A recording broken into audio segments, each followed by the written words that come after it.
fin 2025, je vous ai dit, et on n'en a plus jamais reparlé, que Lucifer allait passer son premier hiver sans couverture. Il y a énormément de débats sur couverture, pas couverture et tellement d'autres autour du monde du cheval que je me suis dit, je vais me faire ma propre idée. Aujourd'hui, on débriefe de ce premier hiver. Alors, salut, ici Madeleine et vous écoutez le podcast de Thérapie Taillot.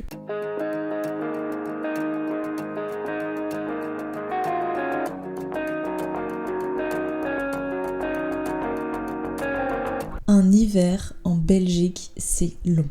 Vraiment, très long. Non, alors parce que techniquement, d'après la saisonnalité, ça dure 3 mois. En Belgique, ça en dure entre 5 et 6 en fonction de caprice de Dame Nature, si je puis dire. Alors oui, il y a des choses à dire, positives, beaucoup de positifs, et aussi un petit peu de négatifs, parce qu'il y a des moments où peut-être une petite couverture aurait pu être nécessaire, soit en paddock pendant l'hiver, soit en prairie. Ça dépend de la saison, de la météo, etc. Mais il sort quotidiennement, soit toute la journée en prairie, soit 2 fois par jour au paddock. Donc c'est quelque chose où on va dire les besoins fondamentaux de mon cheval sont un maximum respectés. Puisque l'hiver précédent c'était pas très bien passé en prairie, je m'étais dit, c'est pas grave, on va regarder à ce que celui-ci soit un petit peu plus serein. J'ai changé d'écurie en plein milieu de l'hiver 2024-2025, donc je me suis dit, changeons l'approche complète. Son box est relativement petit et bien couvert, et je veux dire qu'il n'est pas spécialement exposé au vent et aux intempéries, donc je me suis dit, pourquoi le couvrir dans ce cas-ci ? Parce que il fait du poil, c'est comme tout chevaux, il fait du poil, pas beaucoup parce que par sa génétique de sport, il en fait pas énormément, mais il en fait quand même. Et son box est bien couvert et parce qu'il sort, en fait il va bouger, donc il va se réchauffer. Alors le risque que j'avais, c'était, vous savez, le choc on passe de un endroit plus ou moins froid à un endroit très froid quand il sort et qu'il se fasse des claquages et autres qui peut engendrer des blessures. Parce que Lucifer aime beaucoup jouer quand il est sur le paddock et donc faire des blessures à froid. Mon Dieu merci, ce n'est pas arrivé, mais c'était le risque un peu que je prenais. Sauf que derrière il y avait toute une réflexion de mon cheval est un petit peu hystérique, mon cheval est un petit peu émotif, mon cheval est un petit peu susceptible, mon cheval n'aime pas trop le changement, etc. Et je me suis dit, en fait la couverture c'est beaucoup de changements, de température, de variation. Moi ça me demande un travail énorme de me dire oui mais là il fait -3 donc il faut mettre celle-là plus celle-là et là en fait il fait 0 donc il faut mettre plus que celle-là et puis là il fait 5 donc en fait et le panel de prise mentale de la gestion de couverture elle est énorme. Savoir que mes écuries font beaucoup de choses mais ils ne gèrent pas les masques anti-mouches et ils ne gèrent pas les couvertures, ce qui est à mon sens normal, mais je sais qu'il y a des infrastructures qui le font et vraiment c'est un banger de leur part, mais là où je suis pour l'instant ça ne fonctionne pas comme ça et c'est pas un problème pour moi parce que j'aime bien avoir la gestion de mon cheval à maximum, mais voilà, ça fait que dans ma vie de salarié ça demandait une gestion tout autre, donc parfois il avait trop chaud la journée, parfois il avait trop froid parce que ses couvertures de la veille correspondaient pas à la journée, etc. Qui fait que quand j'arrivais 98% du temps mon cheval était aigri parce qu'il avait froid, aigri parce qu'il avait trop chaud, enfin voilà. Donc il y avait quelque chose qui n'allait pas dans la gestion des couvertures comme ça. Donc quand l'hiver 2025 est arrivé, je me suis dit, on va tenter. Les couvertures, je les ai pas vendues, donc si ça se passe pas bien, si je me rends compte qu'il perd de l'état, qu'il est complètement fada, qu'il est complètement hystérique, on retape une couverture et on n'en parle plus. Il y a aussi toute la gestion au-delà de chaud-froid, il y a la gestion d'humidité, parce que il y a aussi parfois où en hiver on monte sous la pluie et après en fait du coup il est mouillé et donc après ça veut dire que je le recouvre qu'il est mouillé, c'est pas l'idéal, ça peut provoquer des dermatites, ça peut provoquer que le fait sa couverture soit toujours humide une bonne partie de la journée, ce qui n'est agréable pour personne. Enfin il y avait toute une réflexion derrière qui disait ok, pour l'instant dans ce cadre de vie, est-ce possible de retirer la couverture ? On va tester. Pour tout ce qui est positif, c'est que mon cheval s'est beaucoup mieux autogéré. C'est-à-dire que le cheval se sent bien entre une température de 0 à plus ou moins 20-25 degrés. Moi, on va plutôt être sur le 20 parce que Lucifer est noir, donc il absorbe énormément la chaleur. Mais la réalité, c'est que oui, il gère plutôt bien les changements de température par lui-même. Le cheval n'est pas bête par nature, donc il s'adapte en fonction des températures positives ou négatives qu'il y a. On a vécu une grosse période de froid de plus ou moins 3 semaines, presque 4, vraiment, où tout était gelé, enneigé, enfin vraiment l'hiver comme on n'avait jamais eu, plus jamais eu depuis au moins 15 ans. Et je me suis dit, bon, là c'est vraiment le moment où, ok, c'est le moment décisif où vraiment il fait froid longtemps, tout le temps. La piste était gelée, vraiment il n'y avait pas moyen de monter, pas moyen de... On osait à peine partir en balade parce que c'était vraiment verglacé les routes et tout. Donc vraiment pendant 4 semaines presque, nos chevaux n'ont pas fait grand chose hormis aller sur le paddock le temps qu'on fasse leur box pour leur sécurité. Donc je me suis dit, oh là là, ça va être la cata, il va pas bouger, il va avoir froid. Alors oui, de ce que j'ai pu observer, il a eu un petit peu froid. Lucifer, c'est pas un cheval qui dort spécialement couché, c'est un cheval qui adore être sale, par contre, à mon grand désespoir. Mais je me rendais compte que il y avait des moments où il avait dormi un peu plus couché, probablement pour se réchauffer, là où à l'habitude, la nuit, il dort pas spécialement couché. Donc je me suis dit, ok, là peut-être que...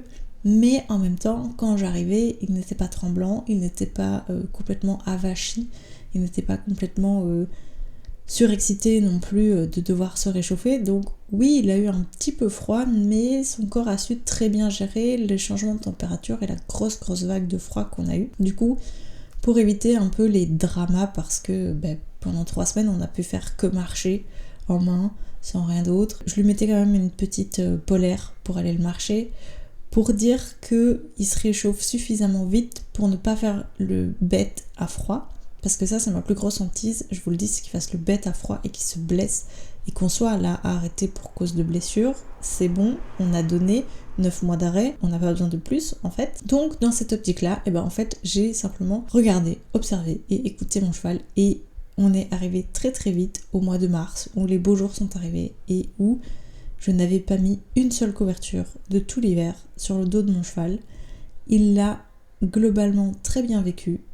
Il a été très sale, très mouillé. Il y a eu des moments où je ne pouvais pas monter parce qu'il pleuvait et qu'il était trempé et que mettre le poids, ça risquait de faire transpercer l'eau sur le sous-poil et donc qu'il est froid. Donc il y a eu toute une gestion, il y a une gestion de la météo différente aussi et donc une gestion du travail qui est différente quand tu décides de faire un hiver sans couverture. Là je suis dans un optique où mon cheval va retourner dehors 100% de l'année, donc je pense que quand même, comme il sera beaucoup plus exposé au vent et beaucoup plus exposé aux intempéries, il aura de nouveau une 200 grammes, etc. imperméable sur le dos. Je sais qu'il y a une marque qui fait des couvertures qui soi-disant s'adaptent de manière thermique aux variations de température de 0 jusqu'à 15 degrés. Je vous avoue que moi j'y crois pas trop, que ces couvertures sont hyper chères. Alors sauf si cette marque passe par là, contactez-moi, il n'y a pas de problème. Mais en attendant, je vous avoue que je suis un peu sceptique de la technologie. Alors ça veut pas dire qu'elle fonctionne pas, ça veut pas dire que ça ne peut pas fonctionner sur mon cheval, etc. Mais pour l'instant, je préfère rester sur mon changement de couverture, de additionner les couvertures aux besoins, plutôt que de mettre beaucoup d'argent dans une couverture qui va potentiellement tenir qu'un hiver, parce que moi j'ai des zouaves, clairement. Donc oui, ça demande une gestion différente, au-delà où d'habitude on aura peut-être la gestion de la couverture qui va dire ah oui mais là il fait 5 degrés alors on va mettre une 200 grammes et là il fait -3 donc on va mettre une 400 grammes et attention là il va aller dehors donc on va mettre une impair et là le soir il faut qu'il ait sa couverture de boxe parce qu'il faut pas qu'il reste. Ça c'est une vraie prise de tête que j'avais pas envie cet hiver, j'avais juste envie de kiffer et d'avoir mon cheval le plus serein possible, parce que ça aussi du coup c'est que comme il s'auto-adaptait tout seul sans l'aide de couverture, il était vraiment beaucoup plus serein sous la selle, il était beaucoup moins dramatique dans ses réactions, il n'a pas eu de réaction de j'ai froid ou de tu retires le couvre-rein et du coup d'un coup j'ai froid. Ça du coup j'ai pas du tout travaillé non plus ni avec de petites polaires pour monter ni de couvre-rein. tout l'hiver. Tout l'hiver, le seul moment où il a eu une polaire sur le dos, c'est soit il était trempé et du coup je le mettais pour qu'il sèche, ou parce qu'on marchait en main pour éviter, comme je vous ai dit, les blessures à froid. Mais sinon, vraiment, je n'ai pas eu ce truc de mon cheval devient complètement hystéro parce qu'il a froid d'un coup. Et ça, je vous avoue que c'était plutôt apaisant, plutôt cool. Et en fait, j'ai réfléchi à comment je fonctionnais quand il était au pré. Au pré, il avait sa couverture, ou ses couvertures en fonction de la météo. Et en fait, comme il bouge au pré, il reste permanent chaud.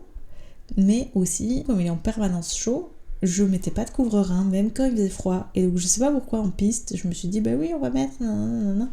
Peut-être parce qu'il est au box, qu'il bouge pas, même s'il mange. C'est comme ça qu'il se réchauffe. Enfin, il y a toute une optique où il manque le mouvement dans ses besoins en hiver. Et donc, il y a ce truc où je me suis dit, ah, ok, comment on peut pas pallier à ça, mais en tout cas réduire l'impact de ça? Bah, il mange. Quand il mange, il se réchauffe. Ça, c'est physiologique chez le cheval. C'est le fait de mastiquer et de manger du foin ou de l'herbe qui fait qu'il le réchauffe. Donc, sachant qu'il a du foin à volonté, et ben, le manque de mouvement va se faire que ça va être compensé par le fait qu'il ait énormément de foin. Donc, d'un côté, son corps va rester chaud en permanence. Donc, en fait, à moi d'adapter mon travail, là, ok, c'est praticable, il n'y a pas de risque. Là, c'est pas praticable. Là, il a trop plu, etc. Vous avez compris le principe. Donc, oui, il y a toute une dynamique autour de ça. Il y a eu d'un moment où je râlais et où moi j'avais envie de monter, mais en fait, il avait plu toute la journée, donc mon cheval était trempé. Du coup, je monte pas, je faisais plutôt une longe ou autre. Il y a d'autres manières de travailler aussi que d'être tout le temps à cheval. J'ai fait beaucoup de balades en main avec lui pendant l'hiver, parce que voilà, parfois c'est pas possible de travailler, c'est pas possible de monter, c'est un peu trop gelé, mais la route ça va. Enfin, il y a vraiment beaucoup de manières de sortir son cheval finalement. Et le fait qu'il ait pas eu de couverture, je l'ai senti vraiment beaucoup plus chill, beaucoup plus serein dans sa tête, et je me suis dit, ok, là on tient un truc. Alors oui, il y a des moments où je me suis dit, peut-être que, mais à aucun moment des 5 mois d'hiver, je l'ai trouvé tremblant, avachi, vraiment triste, ou vraiment... Il a toujours gardé la même ligne conductrice de très joueur, très pétillant, très drama, de Lucifer quoi. Et c'est vrai qu'au fur et à mesure du temps, je me rends compte que tous mes chevaux au début avaient une couverture, et progressivement, sauf à mon 27 ans, bien évidemment, et encore on pourrait tenter, mais je veux pas jouer avec le feu, mes chevaux n'ont plus eu de couverture. Youpi a eu des couvertures, et puis un jour il a pris trop de poids, il rentrait plus dans ses couvertures, trop galère de trouver des couvertures à sa taille, donc il fait tellement de poils que clairement il a pas besoin. Ah oui, et aussi Youpi il fait de la dermatite, donc c'est-à-dire que dès qu'il transpire un petit peu trop, il fait des plaques. Dès qu'il est un peu trop mouillé, il fait des plaques. Et donc en fait, il se fait tellement de poils que là où il fait le moins de plaques, c'est quand il fait du poil et qu'on le brosse ou qu'on le rase au printemps. Donc meilleur compromis pour lui. Tarzan, j'ai arrêté de mettre des couvertures. C'est aussi simple que ça. Après son accident, parce que j'avais peur que les sangles le blessent, j'avais peur qu'il fasse le con avec ses couvertures et qu'on doive retourner à la clinique.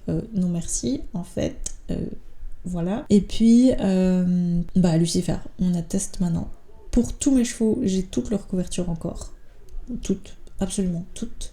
J'en ai vendu aucune parce que je sais pas de quoi demain est fait. Peut-être que demain il sera malade et qu'on aura besoin de le réchauffer de manière artificielle parce que ce sera pas adapté, on sera pas dans l'environnement qu'il faut, parce que il va mal réagir à la médication, que sais-je. Donc bien sûr que j'ai une armoire remplie de couvertures, c'est un enfer, mais c'est là. J'ai acheté, c'est là. Oui, je pourrais me faire de l'argent avec, mais c'est là, on ne sait jamais, et ce sera vendu le jour où ils seront plus là, j'ai envie de vous dire. Donc oui, assez positive. Tarzan a vécu son 3e hiver dehors sans couverture. Il l'a plutôt bien vécu aussi. Il avait un petit peu de dermatite sur le dos, mais vraiment un tout petit peu. Elle est partie assez vite, donc tranquille, vraiment.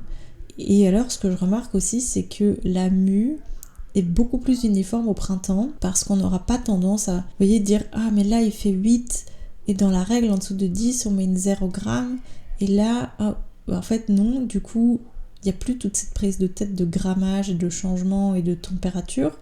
Donc la réalité, c'est qu'aussi le cheval peut muer de manière beaucoup plus naturelle. Il y a des juments dans mon écurie qui n'ont toujours pas fini de muer parce qu'elles ont été couvertes tardivement et du coup elles n'ont pas fini de muer. Moi mon cheval, ça fait au moins 1 mois qu'il a fini de muer parce qu'il fait pas beaucoup de poils, pas du tout la même race de cheval non plus, mais parce que il a pu vraiment adapter sa mue à la saisonnalité, au changement de température, que là, si j'avais mis une couverture, ça n'aurait pas pu être le cas. Donc oui, à refaire en box paddock, je le refais, honnêtement, parce que dans les conditions actuelles, c'est ok et il le vit très très bien, et moi aussi, pour le coup, beaucoup moins de prise de tête, vraiment beaucoup moins de prise de tête. On verra pour les projets à suivre si il retourne à l'extérieur en full time. Peut-être qu'il y aura une petite impaire quand même, aussi pour me faciliter la vie, donc je verrai bien, mais là, honnêtement, beaucoup de positifs sur cette première expérience. En fait, je suis un peu dans la même optique, mais je vous en ferai un autre épisode de pieds nus, ferrés, quel type de fer, etc. C'est aussi une dynamique, je pense, très proche du bien-être du cheval et de respecter son cheval dans sa manière la plus physiologique possible. Donc je dis pas que cette ligne de conduite est irréprochable, mais pour l'instant c'est celle qui nous convient. Donc écoutez, on verra. J'ai envie de vous dire, on se donne rendez-vous l'hiver prochain pour savoir comment ça se passe, les conditions de vie, etc. et quelles seront les prises de décision à ce moment-là. Parce que je m'adapte à chaque cheval, à chaque hiver, à chaque moment. Et puis en attendant, prenez soin de vous, prenez soin de vos chevaux, et nous on se dit à la semaine prochaine.